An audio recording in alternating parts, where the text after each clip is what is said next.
Philip Larkin lived the simple life of a librarian, inspired by the simplicities of life and contradictingly opposed to books.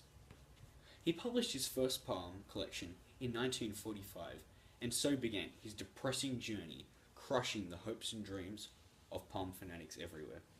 Larkin once stated, "I think writing about unhappiness is the source of my popularity, and while it is pessimistic, far more is realistic." Larkin lived a very ordinary life, and he knew this too well. This drove him to remind us of our meaningless existence, our pointless need to cling to our possessions, and above all, our mortality.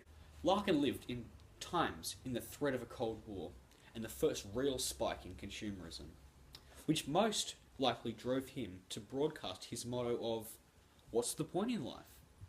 Killing yourself would be far more satisfying." And for his time, a staggering number of common people would share the same belief. But the real question is, does it still relate to the lives of us common people? I answer you with, how does it not? So many people share the depressing ideals that good old Phil has, and even more would if they had read his poems rather than contributing to the economy like he criticises. Larkin was utterly disgusted with our need to fill our lives with meaningless possessions. In response to this, he writes an angry poem. The large cool store speaks to those who find glee in buying things, targeting in particularly on females. He questions society's influence over the average woman, and how they flats for men in their rose bright nylon baby dolls and shorties. He considers their unreal wishes. He contrasts their feel of belonging to a society to their synthetic new emotions, with the oxymoron of their existences being natureless and ecstasies.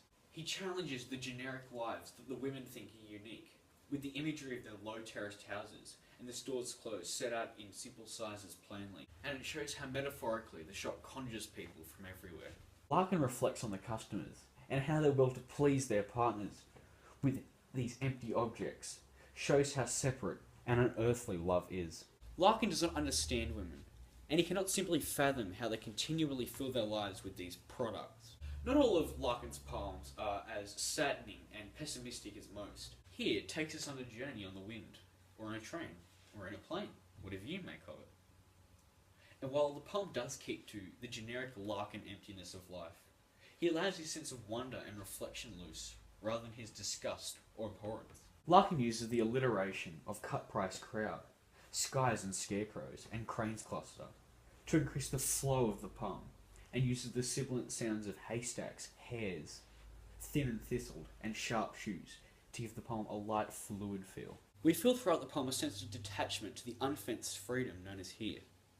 We experience the neutral distance of the ocean in the metaphor, and how it is personified to end the land suddenly beyond a beach. Larkin reminds you that you are not from here with the repetition of the word, and he personifies the places where silence stands like heat, where unnoticed leaves thicken. And he uses the high modality out of reach to remind you that you chose the life of the meaningless over this tranquility. We are introduced to the first and only full stop in the whole poem on the very last word, and it is now that we know our journey is over. While the two poems both contain very separate ideas, they definitely share an atmosphere of a disappointment in the human race that Philip Larkin has portrayed so many times before. While his vibe does ruin the hopes of optimists, it does also make you consider whether what you are doing with your life is really what you think you should be striving for. So does Philip Larkin's depressing poetry retain the value for common people it had in its context over 60 years? The answer is yes, echoed across the world by thousands upon thousands of other pessimists. But I believe the real question is what he's saying true? I sure hope not. But that's really up for us common people to decide. Thank you.